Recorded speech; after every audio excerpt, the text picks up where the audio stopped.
Bu odam o'sha mashhur Darknetda qizil suyuqlik oqib ketgan oyoq kiyim sotadigan saytni topib oldi va u yerdan oyoq kiyim buyurtma qilishga qaror qildi. Etikni qo'liga olishi bilan uni ikki xil usulda tekshirib, bu qizil dog'lar qondan qolganligini aniqladi. Eng qizig'i, bu etikning ichida qanaqadir noma'lum kasseta ham chiqib keldi. Shaylo bu kassetani ochib ko'rganida u yerda shunchaki bu etikni tashlab yubormaslik va bu haqida hech kimga aytmaslik haqida video bor ekan. U bu videodan shubhalanib, etikni hamma yog'ini tekshirishga tushadi va uni pochtasidan yashirin kuzatuv moslamasini topib oladi. Bu etik qayerdan va kimdan kelganligini bilish uchun moslamani hakerlik yo'li bilan buzib, ichidan noma'lum odamga tegishli telefon raqamini topadi va unga bog'lanish uchun 2 marta qo'ng'iroq qilganida, bittasida boshqa ovoz, keyingisida esa umuman boshqa ovoz tahdidli so'zlarni gapira boshlabdi. Kelinglar nima deganini birga ko'ramiz.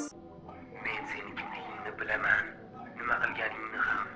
Bu telefon raqami uchun men ortingdan kelaman. Hammasiga javob berasan. Senga tushuntiradigan narsalarim bor.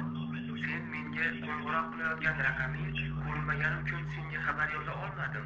Keyin Shaylo unga boshqa raqamdan xabar yozgan va biroz vaqtdan keyin o'sha odam javob qaytargan. Uning xabarlariga ko'ra, Shaylo qilgan ishlariga javob berish kerakligi, yaqinda uni topib borishlari va oyoq kiyim sotuvchiga ishonmaslik kerakligini yozgan. Shu voqealardan keyin Shaylo internet sahifalarida yo'qolib, yaqindagidan yana boshqa noma'lum etik jo'natishganini ma'lum qildi. Eng qizig'i, bir necha kundan keyin Darknetdagi o'sha oyoq kiyim sotadigan sayt tez kunda Shayloning ismi ostidagi yangi mahsulot e'lonini qo'yibdi. Lekin siz nima deb o'ylaysiz? Shaylo yo'qolib qolgan paytda u bilan nimalar sodir bo'lgan? Agar sizga Shayloning shaxsiy sahifasi qiziq bo'lsa, uni biz Telegram kanalimizga joyladik, bemalol o'tib ko'rishingiz mumkin va keyingi videolarda ko'rishguncha